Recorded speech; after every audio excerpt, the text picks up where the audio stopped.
Hey, it's section 3.3. I'm joined here today by Maisie. How are you? Do you want to talk about early modern European social life?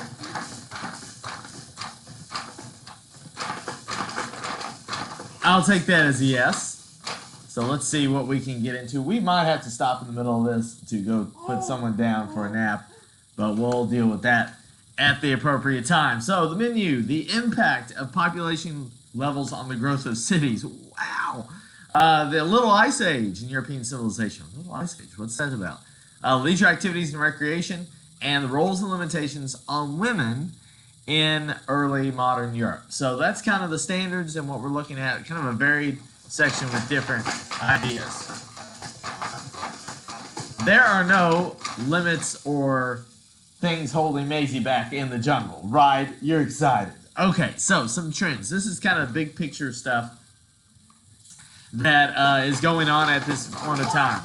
We've kind of established already that most Europeans center their lives around agriculture and the village, and what they can do and when they can do it is usually based on what season it is. So the farm, the harvest, the agricultural calendar really dictates and controls what they do and when they can do it. That is how their life is set up. Now, as cities grow, as the commercial revolution takes over, you'll see that start to fade away, this centering their lives on agriculture, but at the beginning, that's the way it is. Now, remember the Black Plague, big deal on the population levels of Europe. Oh, you're saying daddy? She's so fancy, it's cool, she can say dada. Okay, anyway, so the population goes way down because of the plague. By 1700, population is increasing thanks to the effects of the Columbian Exchange, thanks to the effects of some medical advances, very limited at this time, but they're there, but mostly that nutrition levels in the Columbian Exchange. But with a higher population increases demand on supplies, which can lead to rising costs. The last unit or section rather talked about the price revolution and how prices across Europe start to go up because demand cannot keep, or a supply cannot keep track of demand.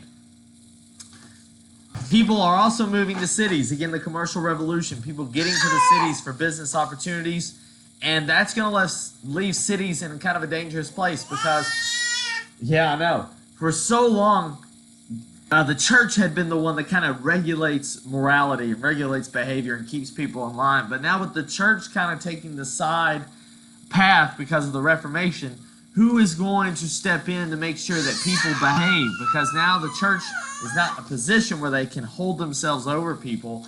Now it's going to be governments in charge of making that happen. So you're going to see governments, as we get into the 1700s, start to fill the void of who regulates public morals, social behavior, who's going to be in charge of creating the atmosphere that people stay in line and behave.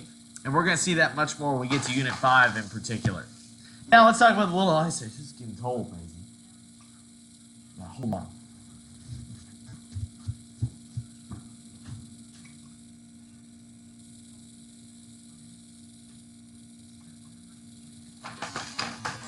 I know, I'm getting a coat. I'll be right back.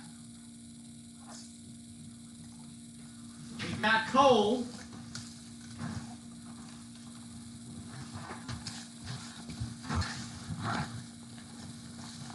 Coat. I haven't worn this in like 10 years. It's getting cold in here. Okay. I know. It's cold. So, you can look at the chart and the graph there. Oh, Piper's here. Oh, hello, Piper. Thank you. Thank you. No, wait. It's cold, Piper. Save yourself. All right. So, 1500 or so, a little bit earlier, temperatures in Europe really start going down, and it's part of this, global climate change. It's part of this pattern that we see in Europe at around the year 1500 where the temperatures go down, and you're like, well, just put on a coat, right? Eat your dog, whatever, help save yourself. But no, I mean, what this happens is you've got food shortages, right? Agricultural challenges. It's harder to grow crops in colder weather. We're talking significantly colder weather across Europe. It's also harder to feed the children, right? So people are going to react to these climate challenges by delaying marriage and also childbirth, because they know if they have, if they have children, that it's going to be maybe a little bit harder for them to grow up and to prosper if they can't eat. So really family dynamics are taken and changed because of this period of time. And this overall causes a population dip in the early 16th century. Now, let's remember, this is the time that the Columbian Exchange is really starting to take root, but it has not seen a widespread impact yet. You know, we're just figuring out how to grow a potato or corn or these new staple crops from the New World. So once that is figured out, then you're going to see population rise again along with the temperature. Now, they're not connected, I would not think, but the temperature, once it goes up, getting into about 1600 to 17th century, then you're going to see population levels return. Now, I will note this, that with less people, it improves the economic condition of families. I know, right? Because it doesn't make sense, but think, less workers, we talked about this in the plague, less workers means higher wages for those working, and that will actually help the standard of living. And then you put the new food crops in there, and hey, we're eating better, and once we can, grow them successfully with the weather improving, and we have a better economic condition. So standard of living is actually going to improve significantly. Then it warms up. Take this, throw it out. Okay. Now, let's have fun, Maisie. Let's have some leisure activities. Now, how do people have fun? 14th, 15th, 16th, early 17th century. A lot of leisure activities revolve around the religious calendar. So the fun is only in conjunction with the time of year that you're supposed to have fun. And one of those times is called Carnival. Carnival, that's where we get the word carnival today, is basically, or was basically, a period of time before Lent, which is, I believe, 6 weeks before the Easter holiday in the Christian calendar. You can basically let yourself go.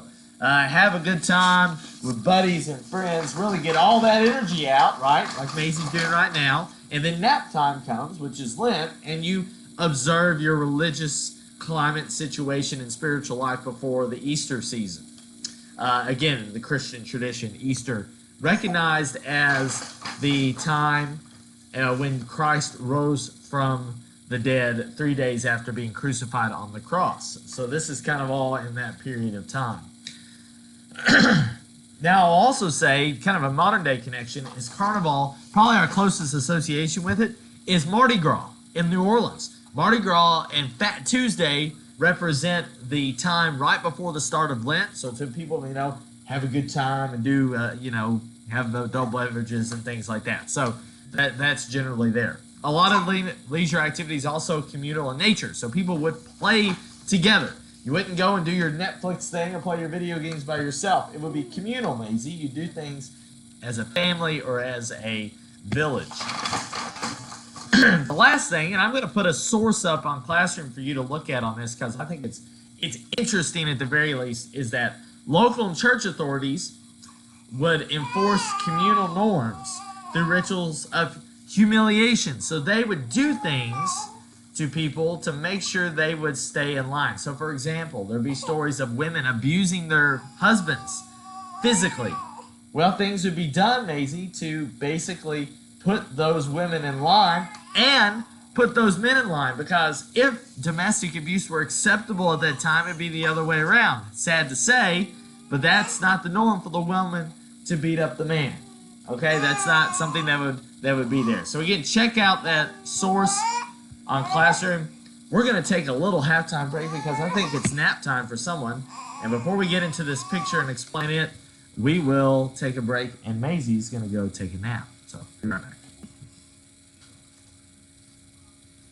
All right, you ready for a nap? There we go.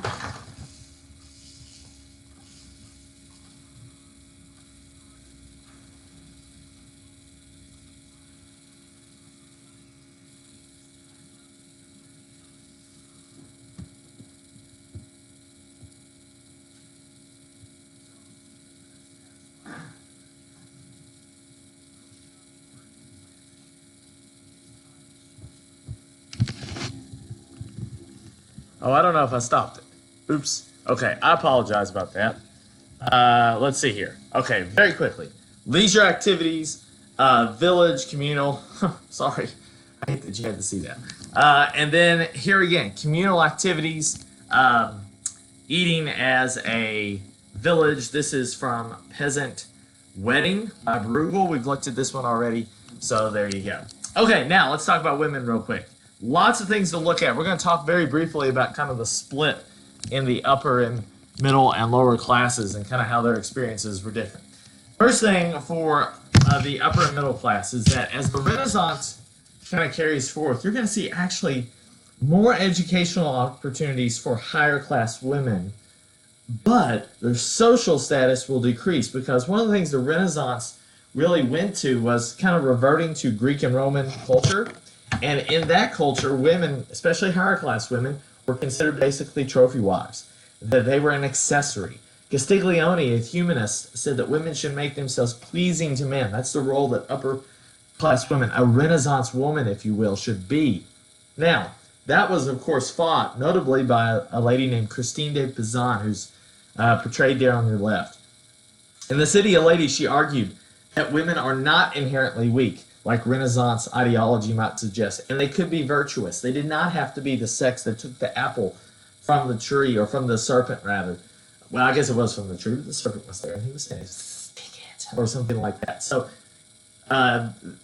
she's arguing, hey, women do have potential and shouldn't be reverted to the second-class role. Now, it's considered a little bit different in the lower class. For lower class women, they're considered as equals inside of the family. Think your agricultural peasant family. The woman has certainly got an important role where she engages in separate but complementary tasks. So the woman is just as important to the family's economic success as the husband or the man is. Marriage, though, is based on economic considerations and often delayed, considering, we talked about the Little Ice Age, the difficulty of feeding your children. That's certainly something that they had to contend with.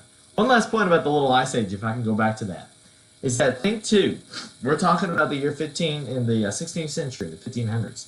If there's a struggle to find food to eat, we've talked about how the peasant class just wants their bread, right?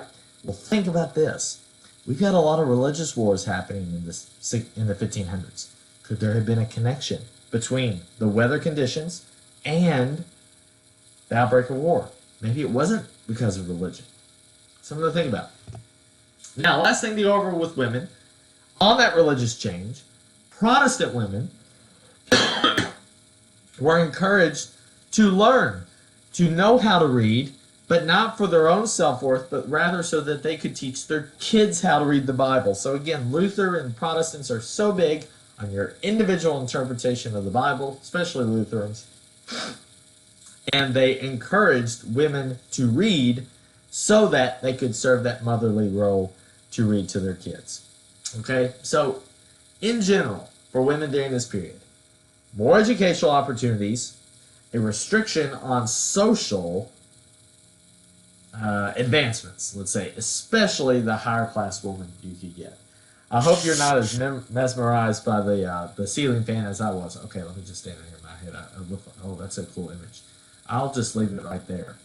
Okay, 3.3, that's it. Bye-bye.